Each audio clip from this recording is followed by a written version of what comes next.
Welcome back, guys. This is the Tightwad, and today I'm at my parents' house, and I was washing my face this morning, and I noticed whenever I turned on the water that there was a leak coming out of the back of the hot side.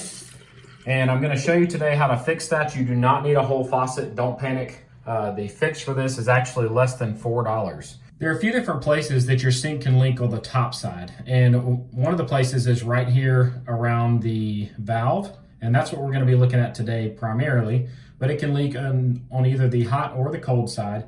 Today I'm going to show you how to replace or repair the valve stem, which is just below your handles. But if you have a slow drip from here, there's also something in here called the valve seat that we'll discuss. And the valve seat is the likely culprit if you're having that slow drip. One other thing that can cause the slow drip is if you have a buildup of calcium on the bottom of your valve stem. So you can take some steel wool or CLR and get that nice and clean. It should just be polished back to be shiny like this one is. So that's how you address the drippy sink. And today we're gonna get started by removing this handle right here because this is leaking from the back side.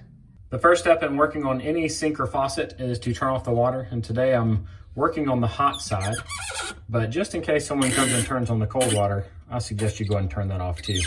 And all water valves are righty-tighty to close and lefty-loosey to open.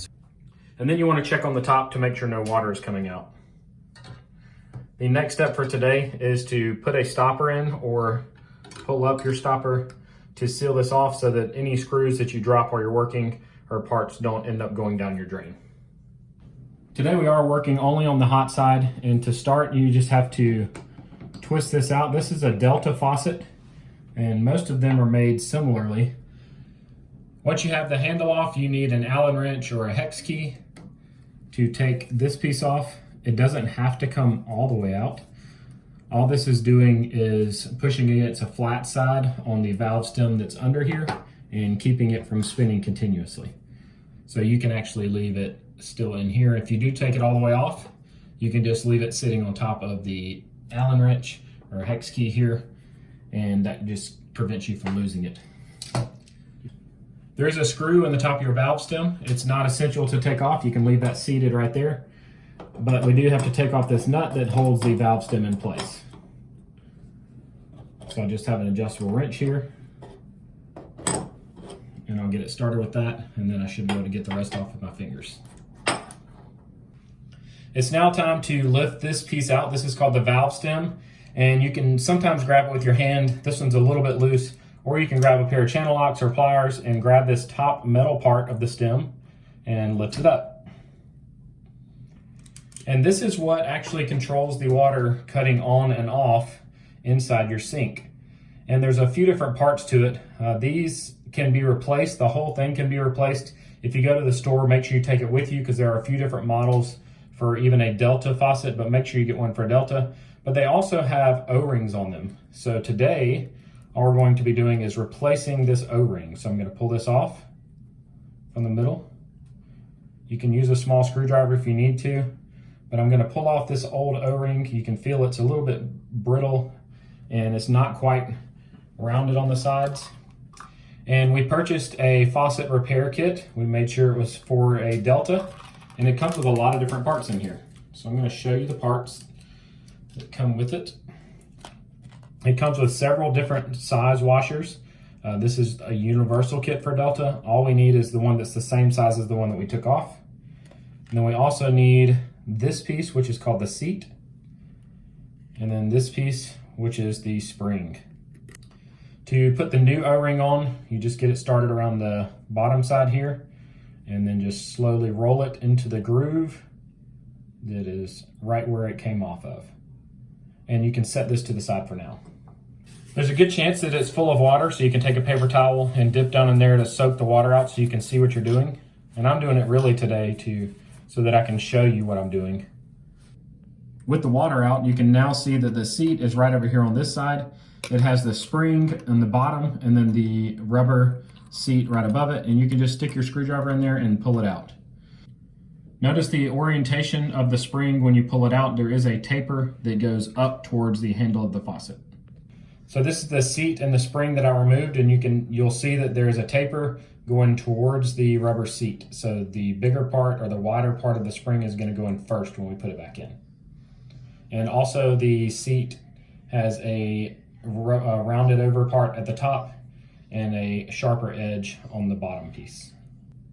Another product you're going to need is waterproof grease or valve grease, and I'll put a link to this in the description and in the pinned comment where you can order some from Amazon if needed.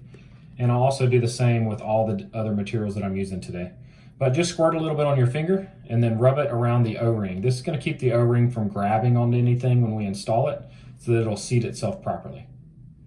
So I get it on the O-ring here, and the next thing I need to do is get some on this valve seat as well. So I'll rub some on the top of that because that's going to go down against the valve stem.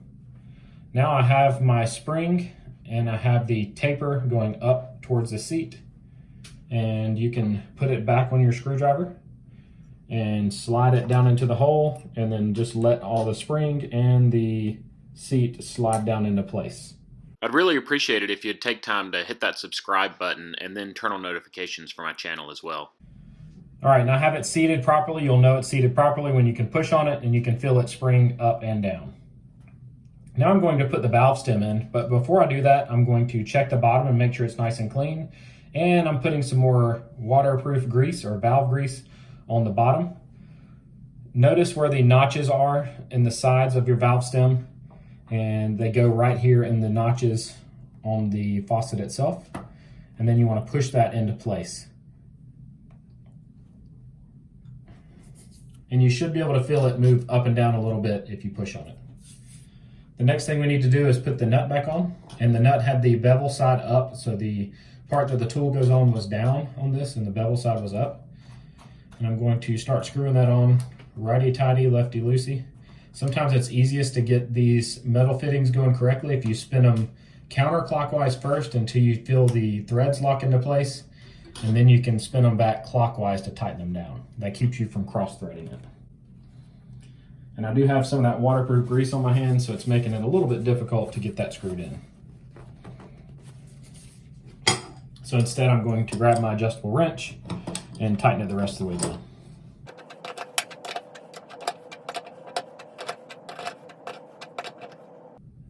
You don't have to tighten that down super tight, just get it nice and snug.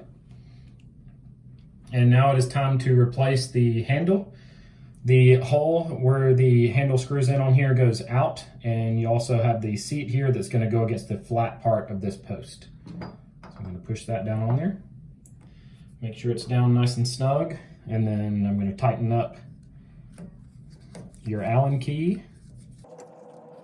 And again, you don't need to over tighten that, just make sure it's nice and snug, and then we can screw back on the handle.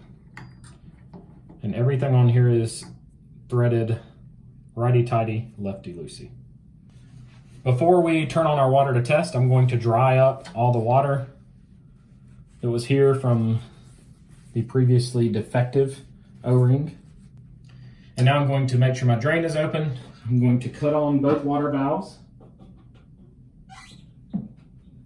Turning them to the left.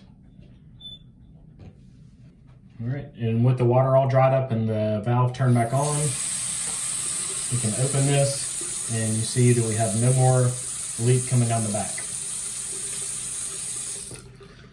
If for some reason yours is still leaking, you can replace the whole valve stem by purchasing a new one from a hardware store or a big box store. And on a Delta faucet, they are the same for the hot and the cold, so you don't need to worry about whether it says hot or cold. It is the exact same valve stem, it just goes in the opposite direction.